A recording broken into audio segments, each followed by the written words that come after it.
Hello, how's it going? This is Adrian at Insomnia Records, and today I am here to talk about the Arrow video sale that went on at Barnes & Noble. It ended yesterday, February 2nd. I found some time amidst the craziness of this year and the whole, I don't know, the fear of success, fear of failure, fear of missing out. I don't know. Just a hectic schedule, garden variety, anxiety, and with a touch of a little bit of depression. You know, standard stuff for America 2026. So, without further ado, I will go over the 6 movies that I found at the Barnes & Noble Arrow sale. Usually, I really go off during these sales, whether it's like a Kino Lorber sale or a Criterion sale. Criterion sales is where I really delve into their catalog and do a lot of blind buys and really just try to find as much as possible. But Arrow is different. Arrow is a different animal altogether. However, they do have amazing titles, really cool packages. I don't really enjoy the fact that it's like a kind of limited edition, has like a limited edition vibe to it. Like, act now or you'll miss out on the special packaging, act now or you'll miss out on this. Vinegar Syndrome does the same stuff. And, it's obviously effective for them. I'm just not a fan of that high pressure type of thing. I think that's why I like Criterion so much, aside from how great they curate films, is you don't feel rushed to buy them. And I think that gives it an air of quality that's just like, there's no gimmick here. You can get it now, or you can get it for the next sale, or you can get it for the next sale. It'll be around. We just licensed this. It'll be around for a long time. We're going to have this title for years. So I think that speaks volumes on how confident they are in their selection and how seriously they take their brand.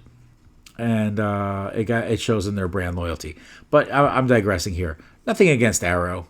They have a lot of cool movies, or else I wouldn't be making this video.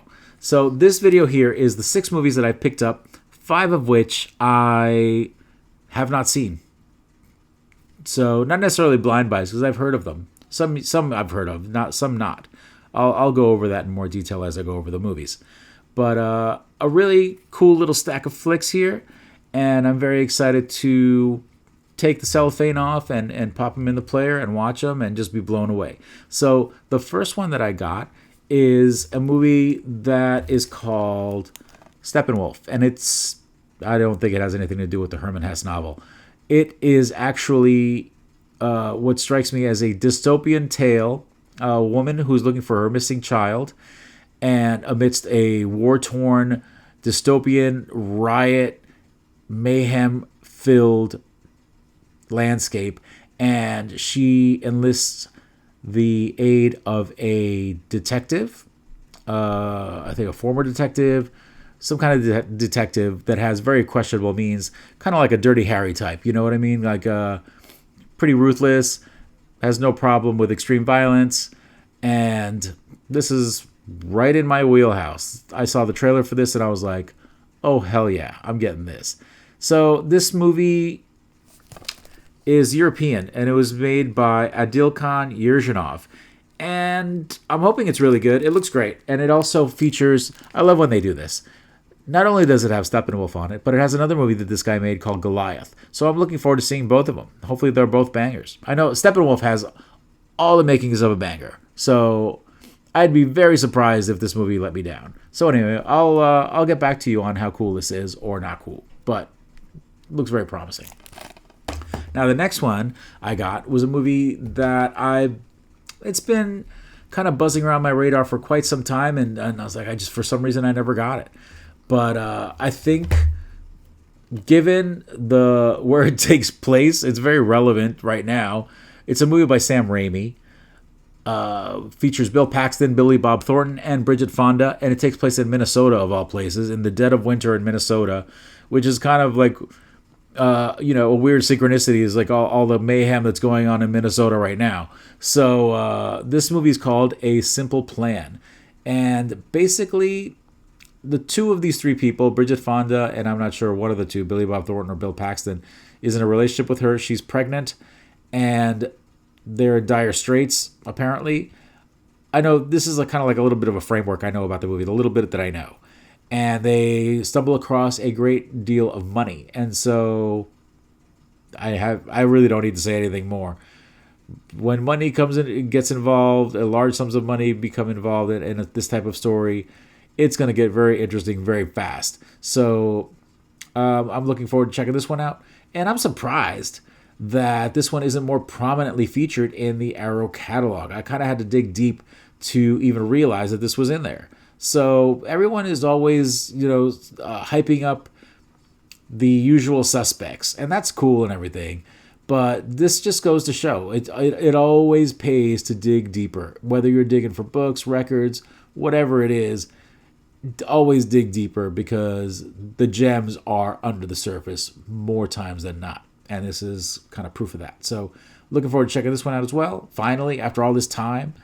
And I'll get back to you on this one as well. So the next one I got is a movie by Abel Ferrara. And Abel Ferrara is a real stylist. He's made some real gritty, fantastic movies set in New York, which, if you watch the channel, you know that I'm a big fan of movies made in New York City. If it's made in New York City, I'm already there. I'm already halfway there. So this one was really interesting because in the 90s, apparently, everyone took a shot at making their own version of a vampire movie.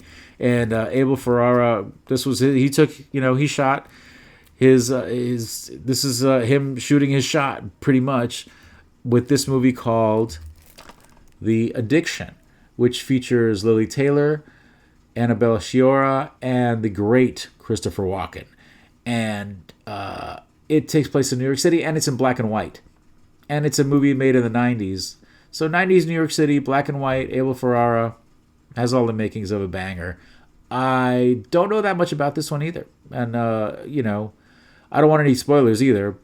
So if you hit me up in the comments, please don't tell me about it. I haven't watched it yet. But it looks really cool. I saw the trailer for it as well. It was like, I can't believe I haven't seen this. I can't believe I don't have this in my collection. I stumbled upon it when I was digging deep, and I found A Simple Plan. I found this one really soon after I saw A Simple Plan. I was like, oh, there's another one. I'm going to scoop that one up too. So here we go. We'll see what this holds in store. But I'm sure it's going to be good. Abel Ferrara. Need I say more? Now, since we're on the whole subject of Abel Ferrara, I was very excited to see that they released Ms. 45, another one of Abel Ferrara's cult classics. This one comes in like this big old thick box, and I was excited to see that. Is this a new thing that Arrow does? I don't think so. No, I don't think. I think I'm just late to the party, and I'm not really up on my Arrow video stuff as well as I should be. I've seen other people's collections that they have a bunch of these big old boxes. So this must be like their limited edition, initial release version of the film that has all the goodies in here, like a poster and all kinds of special features and all kinds of ephemera. And I'm very excited about that. This one I have not seen. I've heard so much about this movie over the years, and it's like basically one of those great female revenge flicks, kind of like I Spit on Your Grave or Last House on the Left. This has those vibes, so I'm very excited to finally see this. People speak very highly of this one. I've never heard anyone say anything bad about this, so I am stoked to see what this holds in store, and I'm also stoked to see what's in this box. What kind of cool stuff is in here? So I'm not going to unbox it now. I'm not really a big fan of doing that. Plus, I would ruin the surprise for anyone who doesn't have that. I hate doing that. So I'll get back to you on this one as well. This 45, another Abel Ferrara banger, I'm sure. Now, this one I have never seen. I've never heard of. I just kind of took a chance on it. And I haven't really bought a Giallo movie in quite some time. And so it was like, I guess, it's time to, delve into Giallos again. This one has a vibe of a Giallo, but also like a real like folk horror vibe to it as well. And it's about a guy who goes into like a rural town in Italy to restore a fresco painting. And during that time, all kinds of weird horror ensues. And I am very curious. And the thing that got me was the title and also, the synopsis. as a painter, as an artist. Like, all right, cool. Like, this guy goes to restore a painting and all kinds of crazy stuff happens. Yes, okay, let's do it. So the movie I'm talking about is a movie by Pupi Avati, and it's called The House with the Laughing Windows. Looks really good. It's also one of these big old boxes, which I'm excited. This is like my new favorite thing now. Thank you, Arrow, for giving me something new to be addicted to. And I'm looking forward to seeing all the special features and all like the cool little stuff in here. Again, I saw the trailer, and the trailer looks ultra spooky, real creepy, checks off all the boxes. It's in my wheelhouse, and excited to check out a new Giallo movie because it's been a while. So I'll let you know what's up with this one as well. Now, the last one that I got, I was most excited for. This is the movie that actually, the title that actually got me open for this sale. I'm like, oh, wow, this is out? Okay, I'm there for just that. And then, you start looking at what else you got. What else is there? And then I found these 5. However, this is the one that kind of set it off. This is a movie that has been a favorite of mine, a staple since the 80s, since I first saw it. And if you watch the channel, I talk about Night Flight a lot. And if you're not familiar with Night Flight, it was kind of like an all-night movie and animation and just very interesting countercultural stuff that was on cable TV. It was on the USA channel. And I saw so many cool things on there. Too many to mention. Among them, the first time I saw Eraserhead, I think it was on Night Flight. And that was one of the more memorable things. And this one right here is probably, it's up there with the most memorable things I saw in there. And it had a huge effect on me. And I'll go into it in a minute. This movie is a classic. And it's Charlie Ahern's Wild Style. Now, if you don't know this movie is a hip-hop document. And it's part of it. It's almost like a documentary. It's not really a documentary, but it's like a pseudo kind of documentary. It's an essential document in the early days of hip hop culture, breakdance culture, and graffiti culture. And it's an indispensable film, and it's a time capsule of New York City in this vibrant era of art and culture and music. So I can't say enough good things about this flick. And it's in one of these big old boxes, and I'm sure it has a lot of cool stuff in it. Now, I saw this movie. I grew up in New Jersey, and I grew up pretty much in a urban environment in New Jersey, and I was a graffiti artist. And I feel very lucky to have grown up during the time of the birth of hip-hop culture and graffiti culture and breakdance culture. It was fascinating to me, even though primarily I was into punk rock and heavy metal. The cool thing about this youth movement was in the early days of hip-hop culture, there was a huge cross-pollination of like punk rock kids and heavy metal kids that were checking out hip-hop because it was like the new thing. And there was no delineated like tribal convictions of like, okay, this music is for us, this stuff is for us, and this is for you guys, this is for you. It was just, like I said, a cross-pollination of different styles and different influences, and graffiti culture went from the streets all the way to highbrow galleries. And the same with hip-hop music and the same with breakdancing. It kind of traveled the globe, and it started here. And I was very fortunate, I think, to have lived through the inception of it and saw the proliferation of it. And I'm kind of bummed out about what it's turned into, because I think it's a shame. But again, it's amazing that these documents exist, and I'm so happy to see a proper restoration of this really cool flick. Now, aside from that, like I said, I grew up in an urban environment. I went to Orange High School, which was pretty much a training school for future juvenile delinquents. And I'll remember I spent most of my time in the art department or the art room. And one of my friends, this homeboy of mine, gave me this book. he just straight up gave it to me because he liked the way I drew graffiti. And this is like another indispensable document of that era. There's an artifact of my youth that is like really beat up, but I'll never get rid of it. This is one of my like favorite books, favorite like in my collection, one of my prized possessions in my collection. Subway Art by Martha Cooper and Henry Chalfant, and it features a lot of the graffiti that's in Wild Style, and even like some of the artists that are in the movie are in this book as well.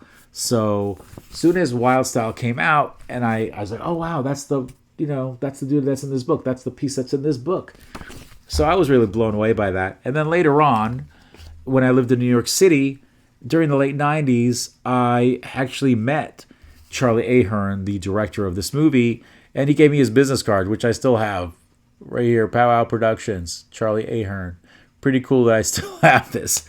And I met him at a movie theater where they were doing an experimental thing between turntablists doing scratch routines with a Shaolin Kung Fu movie playing in the background. So again, this was at the height of the Wu-Tang era where, they were really trying to experiment and trying to like take the whole hip hop and martial art movie connection as far as they could. So I remember I went to this. I don't remember how I heard about it. Somebody told me about it. And at the time, I was actually a student of Kung Fu. I was fortunate enough to study Shaolin Kung Fu with an actual Shaolin monk, Shi Yanming, a 34th generation Shaolin fighting monk from the Shaolin Temple. And it was in New York City, of all places. Only in New York, baby. So I studied that, and I studied Zen Buddhism with him for about 3 years. So I was like really deep into that culture as well during my time in the music business. And so I must have heard it from somebody in that scene at some point that in this little movie theater that they were doing this. And so I was there, and I actually was like seated like a couple of seats down from Charlie Ahern, and I didn't recognize him. Somebody introduced me to him, and we had a conversation about Wild Style and other things. And he was super cool, and he gave me his card, and I still have it. So I am very, as you can tell, I'm very geeked out on that. But I'm so happy that Wild Style is now, in on Blu-ray. It's in 4K. So another thing, my inevitable, I'm going to inevitably end up getting a 4K system because movies are just now going in that direction. All these releases, some of them are even just only on 4K. So it's really just kind of like pushing everyone that's still into Blu-rays, just like, come on, spend your money, give us your money, rebuy your entire collection on 4K, which I'm not going to do, but I know that, I'm powerless against it. It's going to happen. But this one is Blu-ray. I don't have a 4K setup yet, but from what I understand, on 4K players, Blu-rays look better, DVDs look better, so I'm glad they're backwards compatible, and 4Ks are region free. So again, it's inevitable. I've resisted it for long enough. But anyway, I digress. That's what I got during the Arrow video sale at Barnes & Noble. I think they're really cool selections. I'm very happy with it. And my wallet is not happy with it, but hey, who cares? You only live once, baby. So I will get back with you again very soon. As soon as I have something worthwhile to talk about. There's no reason for me to make a video every week about nonsense. So as soon as there's something for me to talk to you about, you will hear from me again. So in the meantime, take it easy and have a good night. Bye.